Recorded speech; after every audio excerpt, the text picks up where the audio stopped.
Hello, everyone, and welcome to SQL on the Edge. This is episode 13, and we're going to talk about Cosmos DB request units.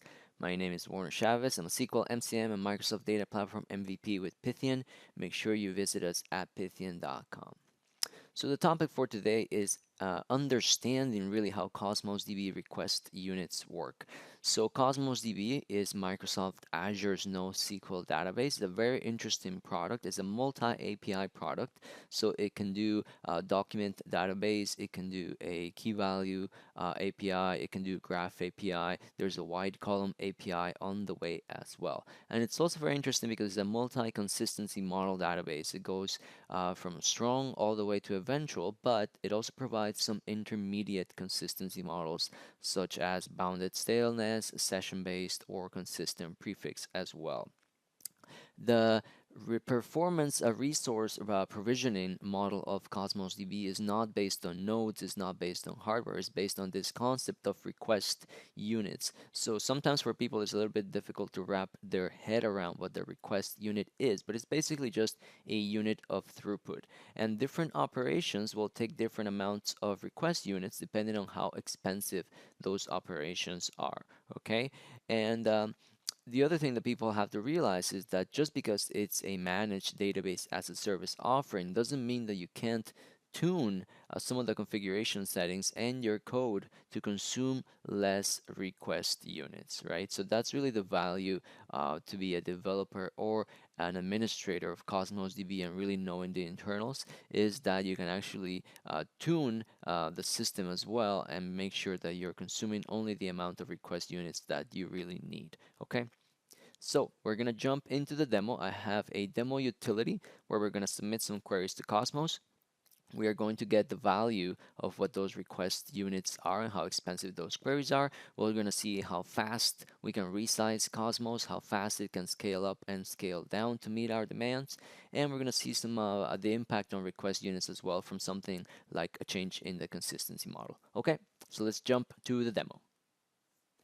Okay, so here's my Cosmos DB utility, and we're going to be running a test query, looking at the request unit consumption, seeing how we can resize the service really fast, and also how we can reduce the request unit consumption based on the consistency model. So right now, I am going to enter I'm going to do just one machine. Basically, the utility is going to simulate a machine sending a query to Cosmos. So I'm just going to do one machine, one call per second, and just one iteration. So basically, we're just going to run one query and that's it. Now, before we run that one query, I'm just going to show you guys the status right now of the service. So you can see here, I have my service endpoint. It's called Cosmos Demo. I have it as read and write in a single region, which is ECOS2, and I have the request units set to 400. Okay, and we are also using a consistency level of bounded staleness. And I'm going to show you now what the query looks like. So you guys can see here, it's a select top 5 of some different fields from the machines collection, and we're going to be passing the machine name as a parameter. Okay, so let's run it right now, and we'll do just start read, and you guys can see here the query completed, and it consumed 8.28 request units. Okay, and as long as I keep running this same query and the database is not changing, it's always going to consume the same amount, 8.28 request units. All right, so now let's just do this, and we're going to increase the load, and we're still just going to use one machine, but we're going to increase that load. Let's say we're going to try to do 30 calls per second, and we're just going to run it for once, and let's start it. Okay, so that is going to complete. We see we did actually 31 calls. It consumed 256 request units. So let's reset again. We're going to go with one machine, calls per second. We're going to go, let's increase it to 50 calls per second. And let's just do one iteration and start it again. Now we can see Cosmos here only did 49 even though we requested 50. So we can see here on my machine with this amount of of latency.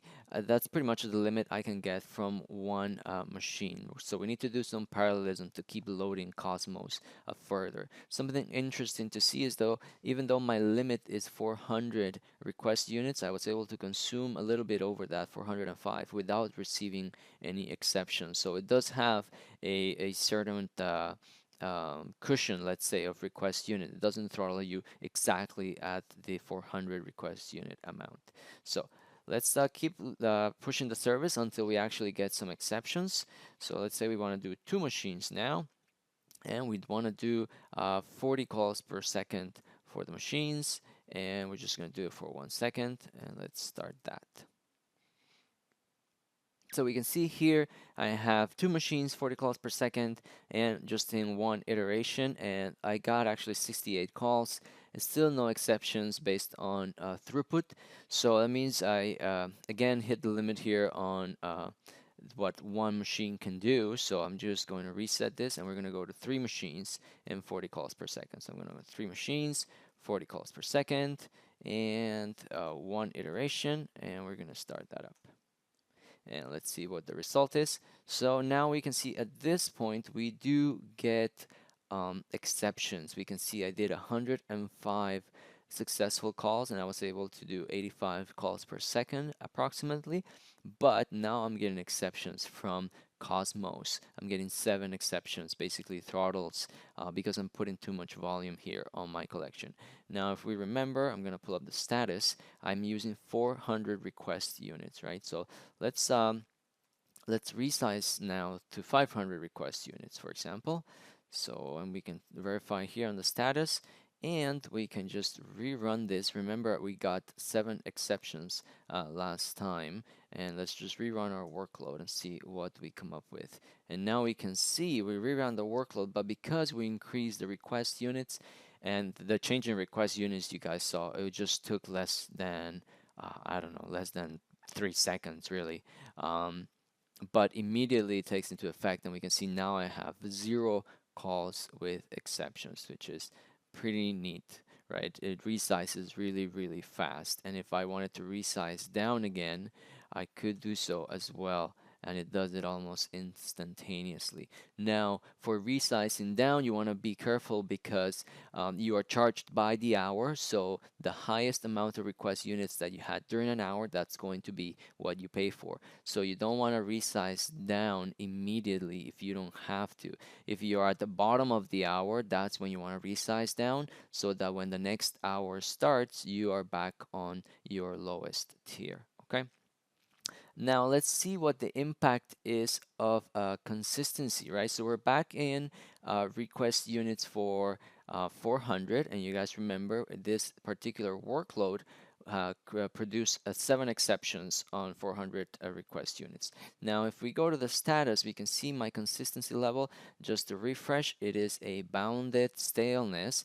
So that is the consistency model that comes right after strong. So there's strong, bounded staleness, session, consistent prefix, and eventual. And some of these consistency models are actually cheaper in terms of request units.